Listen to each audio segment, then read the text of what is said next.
यानी प्रतिशत। देखो, प्रतिशत को शुरू करने से पहले उसके बारे में कुछ जानकारी लेनी चाहिए जो महत्वपूर्ण है। देखो, प्रतिशत को सिर्फ आप ये समझ लो, प्रतिशत का मतलब क्या है। ये जो आप डिस्प्ले पर देख रहे हैं प्रति और ये शत, ये प्रति जो शत देख रहे हो आप में, इसमें प्रति का अर्थ है प्रत्येक पर, और जो शत आप देख रहे हो इसका मतलब शतक, यानी कि 100। प्रतिशत में सिर्फ ये दो जो शब्द हैं, इसी के बेस पे आप सारे क्वेश्चंस हल कर देंगे। आपको ये तो पूरा शत यानी पूरी वैल्यू दे दी जाएगी, और उसका प्रति यानी कि हिस्सा, कुछ हिस्सा ज्ञात करवाया जाएगा आपसे, या फिर आपको कोई हिस्सा दे दिया जाएगा ये प्रति वाला, और उससे आपको उसकी पूरी वैल्यू ज्ञात की जाएगी, या फिर आपको प्रति हिस्सा देके इसी का कोई और हिस्सा ज्ञात करवाया जाएगा। प्रतिशत में बस यही दो शब्दों के ऊपर पूरी परसेंटेज प्रश्नावली है। हमारी इस प्रश्नावली में कोई फॉर्मूला यूज नहीं करेंगे, कोई ट्रिक यूज नहीं करेंगे, सिर्फ हम एक ही चीज का यूज करेंगे, और वो है ये शत, यानी कि 100, 100। साथियों, इसे स्टार्ट करने से पहले मैं आपको कुछ और जानकारी देना चाहता हूं जो बेसिक्स हैं इसकी।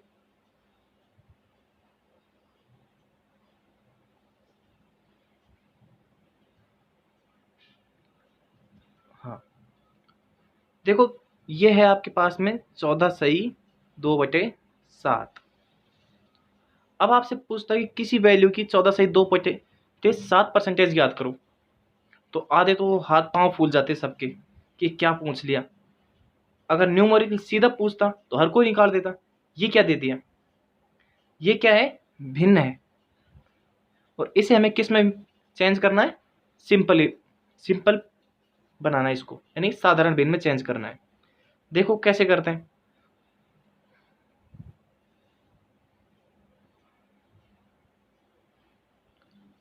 वो ऐसे करना है आपको, जैसे हमने दिया अभी 14, एक मिनट, 14 सही 2/7। तो इसे आप पहले सिंप्लीफिकेशन कीजिए, यानी कि 14 को 7 से गुना कीजिए 98, और ये 2 जोड़ दीजिए इसमें, कितने हो गए आपके 100/7, इस प्रकार से।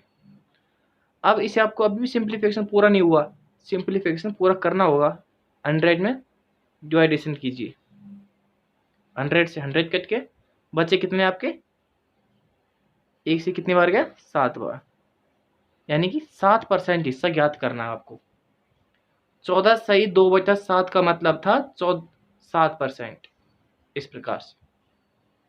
अब देखो 14 सही 2/7 को हम और भी किस तरह से लेके आते हैं, ये आगे आपके काम आएगी, क्योंकि एग्जाम के अंदर आजकल ये सिंपल इस प्रकार से नहीं पूछता, वो यही वैल्यू दी जाती है।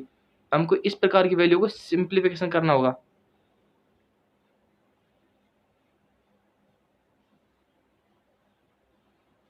और अब देखते हैं हम सिंप्लीफिकेशन कैसे होता है इसका।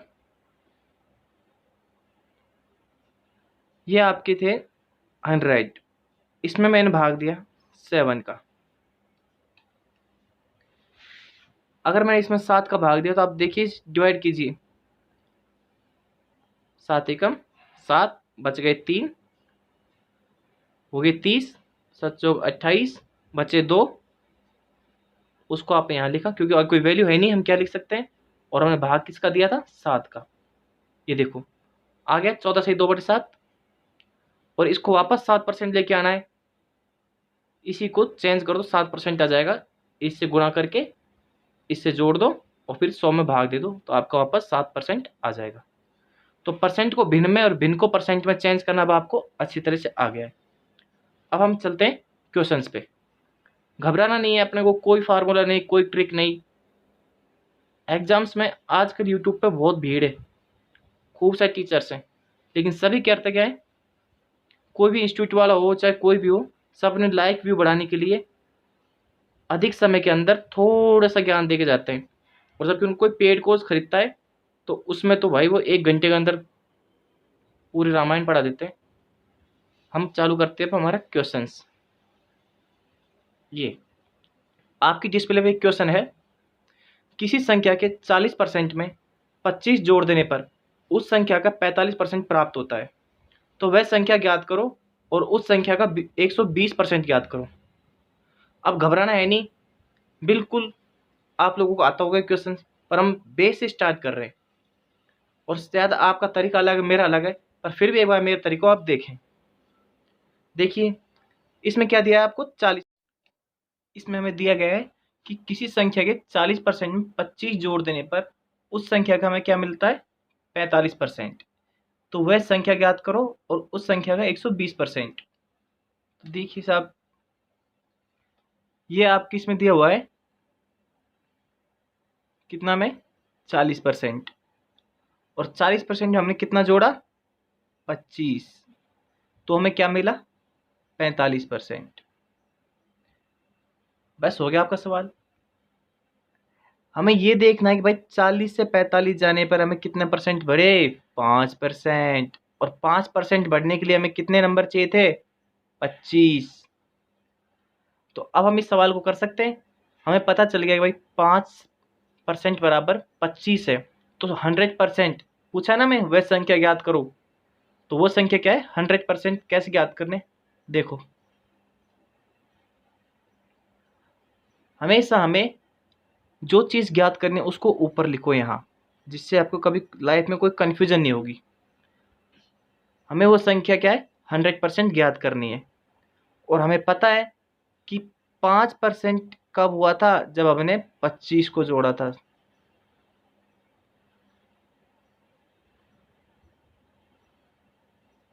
तब तो अब 5 को 25 से काटा, सॉरी 25 को 5 से काटा कितने बार 5 बार, मल्टीप्लाई किया तो क्या आया 500। इस प्रकार वह संख्या क्या हुई 500।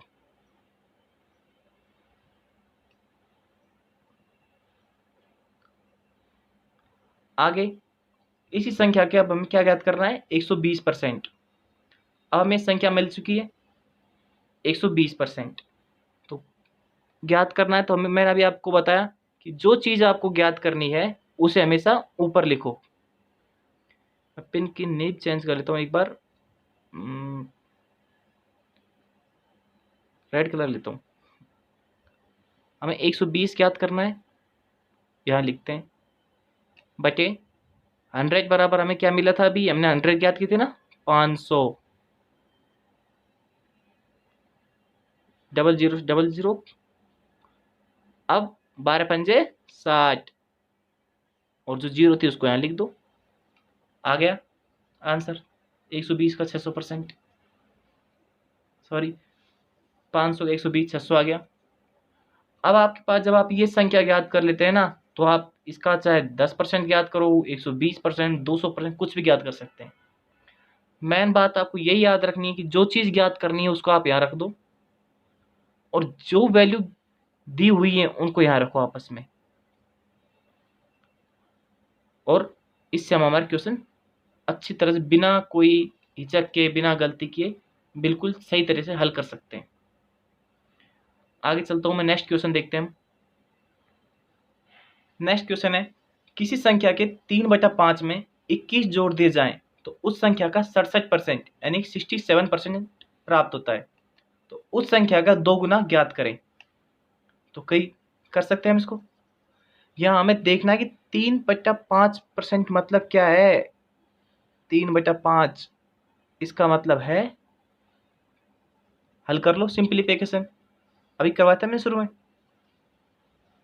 20 बार, यानी कि कितना हो गया 60%, यानी किसी संख्या का 3/5 मतलब होता है 60%। उस 60% को आप 3/5 बोल सकते हैं, चाहे 3/5 को आप 60 बोल सकते हैं। ठीक है, अब हमें पता चल गया कि ये 60% है, तो इस 60% को आप कैसे ज्ञात करेंगे। अब ये 60 और इसमें हमने क्या जोड़ा 21, तो हमें क्या मिला 67। तो यानी कि 7 अगर हमने 60 के अंदर 21 को जोड़ा तो ये कितनी बढ़ गई? 7%। अब हम क्या ज्ञात करना है? उस संख्या का 2 गुना ज्ञात करना है। तो करो जैसे हमने पहले किया था। तो 7 बराबर 21 है इसमें यहाँ पर। अब हमें क्या ज्ञात करना है? इसका 2 गुना। 2 गुना का अर्थ है 200%, यानी कि 200। तो 7 3 बार काटा 21 को, और 3 को गुना किया 200 से, तो 600। इस प्रकार ये क्वेश्चन होगा। अब नेक्स्ट क्वेश्चन। नेक्स्ट क्वेश्चन इस प्रकार का है। ये एग्जाम्स में कैलकुलेशन के लिए ज़्यादा पूछा जाता है। कोई व्यक्ति अपनी आय का 20% भोजन पर तथा 21% शिक्षा पर तथा अन्य खर्च 27% करता है, तो उसकी बचत 9,600 रुपये होती है। तो उसकी कुल आय ज्ञात करो, कुल खर्चा ज्ञात करो और भोजन प्लस शिक्षा ज्ञात करो। तो दोस्तों इसमें एक क्वेश्चन में ही बताया था, जैसे कैलकुलेशन की वजह से ज़्यादा पूछे जाते हैं क्वेश्चंस, तो एक क्वेश्चन में हम 3 प्रकार से क्वेश्चन हल करेंगे। देखो कैसे। पहले हम इसकी क्या करेंगे? 100 में से माना उसकी कुल आय हमने 100 है, फिर उसमें से उसने क्या किया? 20 रुपये भोजन पे खर्च कर दिए, फिर उसने 21 रुपये किस पे खर्च कर दिए? शिक्षा पर खर्च कर दिए, फिर उसने कुल 27 रुपये और किस पे खर्च किए? अन्य खर्च पे कर दिए। तो इस प्रकार दोस्तों उसने कुल कितने खर्च किया? 20, 40, 60 और 68%। अब उसने 68 खर्च कर दिए कुल, यानी उसके पास 100 रुपये थे। 100 में उसने 20 रुपये तो भोजन पर खर्च कर दिए, 21 रुपये शिक्षा पर खर्च कर दिए और 27 रुपये उसने अन्य खर्च कर दिए। अब उसके पास बचे कितने? भाई 100 रुपये में से 68 तो उसने खर्च कर दिए पूरे, तो अब उसके पास बचे 32 रुपये। ये 32 रुपये क्या है? ये 9600 की बचत, यानी 100 रुपये को 3200 रुपये बचाता है। इसी प्रकार उसने 100 रुपये 32 रुपये बचाते बचाते बचाते उसने कितने रुपये बचा लिए? 9,600 रुपये। तो अब ये बताओ, ये 9,600 रुपये उसने बचाए तो थे, तो इसकी इनकम कितनी थी? देखो ये सवाल हम बड़े आराम से हल करेंगे जिसे जल्दी समझ में आए। देखो इस क्वेश्चन को इस प्रकार से हल करना है। पहले आपको इनकम ज्ञात कर लेनी है 100 रुपये, तो उसमें सभी खर्चों को माइनस कर दो। हमने भी खर्चे किए कुल 68, ये सभी खर्चे मिला के 68 हो गए, तो हमारे पास बचत कितनी आई? 32। वही बात जैसे मैंने आपको पहले बताया था कि ये तो हमें यहाँ पर प्रतिशत में ये प्रति दिया हुआ है, और ये शत, ये तो हमें ये हिस्सा देगा और फिर ये ज्ञात करवाएगा, या फिर ये दे के इसका ये हिस्सा ज्ञात करवाएगा। तो अब हमें क्या दिया हुआ है? ये दिया हुआ है और हमें ये ज्ञात करना है, यानी कि 32% इसका हिस्सा दिया हुआ है और हमें पूरा 100% ज्ञात करना है। ये कैसे ज्ञात करना है? देखो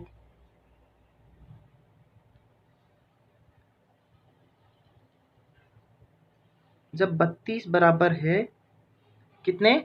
9600 रुपये, 9,600, तो उसकी कुल आय यानी कि 100 रुपये कितनी होगी? 3 बार काटेंगे इसे, 32 ते 96, डबल जीरो डबल जीरो, तो कुल कितनी आय हो गई उनकी? 30,000 रुपये।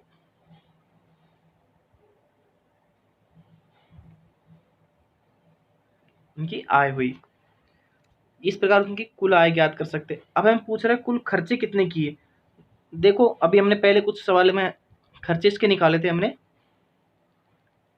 कुल खर्चे किया था उसने 68 रुपये के खर्चे किए थे ना, और उसकी इनकम हमारे पास कितनी आई है? 100 बराबर उसकी इनकम आई 30,000 रुपये की इनकम आई। तो उसके कुल खर्चे कितने हो गए?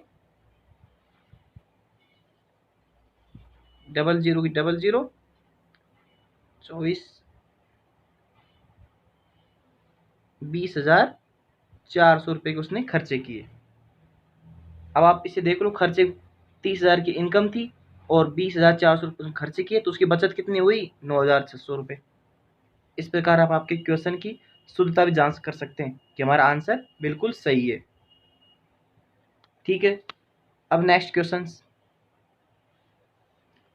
श्याम अपनी आय का 20% भोजन पर तथा शेष, दोस्तों यहाँ मैंने अंडरलाइन किया है यहाँ पे शेष को, इसे हमें और जोर से फोकस रखना होगा अपने आप। श्याम अपने आएगा 20% भोजन पर तथा शेष शिक्षा पर 20% और शेष का 50%। यहाँ ये बात समझनी होगी, 100 रुपये में से उसने 20 तो भोजन पे खर्च कर दिए, अब उसके पास कितने बचे? 80 रुपये। अब उस 80 का इसने क्या किया? 20% माइनस किया, खर्च कर दिया, यानी कि 80 का 20% कितना होता है? 16 रुपये। तो उसने 16 रुपये इसमें से माइनस कर दो, 80 में से 16 माइनस किए तो 64 रुपये। फिर उसने क्या किया? इसका 50% घरेलू खर्च पे खर्च कर दिया, यानी कि 50% कितना होता है इसका? 32। अब लास्ट में जाकर उसके पास कितने रुपए बचे? 32 रुपये, क्योंकि 32 रुपये उसने 50% खर्च कर दिए और 32 उसके पास बचे। तो 32 बराबर सेविंग कितनी आई इसकी हमारे पास? एक सेकेंड,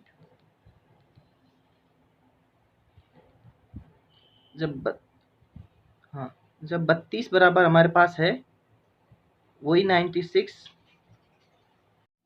तो 32 ने, एक मिनट, 32 से हमने 96 को काटा कितनी बार? 3 बार, वही 00 मल्टीप्लाई करें तो इनकी इसकी इनकम कितनी आई? 30,000 रुपये इसकी इनकम आ गई। दोबारा, अब इसको समझने के लिए आप दोबारा वीडियो को एक बार प्ले करें और एक बार पूरे जो सिलेबस है इसे एक बार जबरदस्त तरीके से आपको रिवाइज करना है। आज ही आपको रिवाइज करना है जिससे आपके दिमाग में फिट हो जाए। कोई फॉर्मूला नहीं रटना, आपको किसी प्रकार की कोई ट्रिक नहीं रटनी, सिर्फ याद रखना है तो अपने को ये 100 बस, और आप पूरे प्रतिशत के सवाल कर देंगे। बने रहिए मेरे साथ आगे भी, और अधिक वीडियो के लिए हमारे चैनल को सब्सक्राइब करें। Thank you.